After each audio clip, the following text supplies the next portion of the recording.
बिस्मिल्लाहिर्रहमानिर्रहीम। Basilic vein का course नहीं कर रहे, सबसे पहले सॉरी। सिफेलिक करें। सिफेलिक किधर होती है, 100 दफ़ा बता चुकी हूँ। लैटरल साइड पे होगी, लॉन्गर साइड पे होगी। लॉन्ग कोर्स होगा इसका, ग्रेट सेफनेस वेन की कंपनी कर रही होगी लोअर लिम्ब में, और ये होगी प्री एक्सियल वेन कहेंगे इसको। ठीक है, ये किस तरह फॉर्म होती है? It is form from the, क्योंकि ये हमारे पास लेटरल साइड पे होती है, form by the lateral side of the dorsal Venus arch,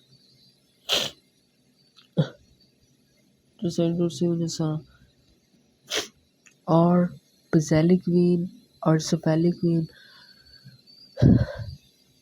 cephalic lateral होती है, बेसिलिक मीडियल साइड होती है। कनेक्ट कौन कर रही है इनको? Medial cubital vein. It act as a shunt for passing the blood from the, ये है ना मीडियल क्यूबिटल वेन, जो शंट कर रही है ब्लड को सेफेलिक वेन से बेसिलिक वेन के अंदर डाल रही है। इसका फ़ायदा क्या हो रहा है? क्योंकि सेफेलिक वेन का कोर्स लंबा है और वो उतना जल्दी डीप नहीं हो रही। बेसिलिक वेन जल्दी डीप हो जाती है उसका कोर्स शोर से। तो जो वेन ज़्यादा जल्दी डीप हो रही है, तो उसी अल्लाह ताला ने ऐसा निज़ाम बनाया कि ये अगर लंबा कोर्स चल रहा है, लेकिन जिसका ब्लड है ना वो मीडियल क्यूबिटल वेन के ज़रिए बेसिलिक वेन में आ जाए और बेसिलिक वेन फ़ौरन डीप चली जाए, और जो हार्ट तक जो ब्लड होगा वो आराम से उसकी वीनस ड्रेनेज हो जाए, बेशक वो लंबा कोर्स चला रही है।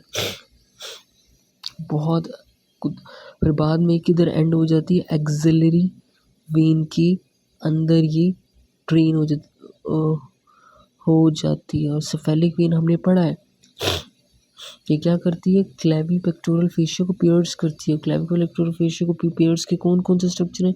Let's cry together Lisa, lateral pectoral nerve, cephalic vein, thoracoacromial artery, lymphatics of breast। अब इसका कोर्स क्या होगा?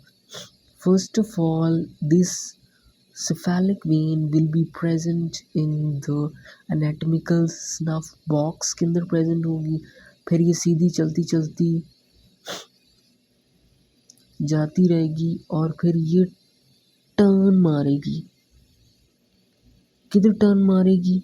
Lateral border of the distal part of forearm, मतलब बिल्कुल थोड़ा सा ऊपर जाएगी ना, घूम जाएगी, वाइंड हो जाएगी डिस्टल बॉर्डर ऑफ फोरआर्म पे। फौरन से फिर ये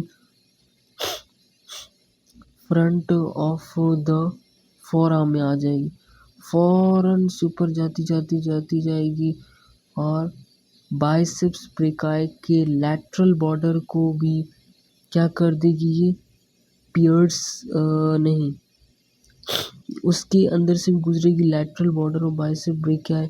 उसके बाद ये क्या करेगी कि पियर्स करेगी डीप फेशिया को। कब? सेफेलिक वेन, ये बड़ा इंपॉर्टेंट एमसीक्यूज है। Cephalic vein pierces the deep fascia at the lower border pectoralis major.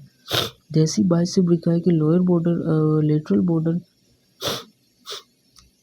के जाने के बाद फिर ये ऊपर जाएगी। बाइसेप्स ब्रेकाई के ऊपर क्या आएगा? हमारे पास पेक्टोरलिस मेजर मसल की टेंडन की इंसर्शन होगी। वहाँ पे सबसे पहले डीप फेशिया को पियर्स कर जाएगी at the lower border of the pectoralis major. Lower border का मतलब वो कि पेक्टोरलिस मेजर की टेंडन होती है, वहाँ पे इंसर्शन होती है। कौन सी इंसर्शन होती है? किस जगह पे होती है?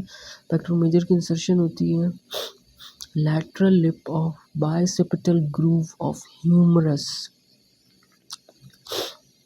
इसके बाद ये डीप में चली जाती है ना, it will pierce the deep fascia at the level of the pectoralis major muscle, lower border pectoral। फिर इसके बाद ही जाती है हमारे पास डेल्टो पेक्टोरल ग्रूव में जाती है। डेल्टो पेक्टोरल ग्रूव क्या हो गया? डेल्टॉइड और पेक्टोरल रीजन के दरमियान एक गड़ा सा बना होगा, उसको डेल्टो पेक्टोरल ग्रूव। उसके बाद ये पियर्स करेगी, क्योंकि हमने पढ़ा है क्लेविकुलर फिशर पियर्सिंग स्ट्रक्चर, उसमें सेफेलिक था। सेफेलिक वेन पियर्स करे क्लेविकुलर फिशर को, फिर ये किधर चली जाएगी, now it will drain into the end terminate into the axillary vein.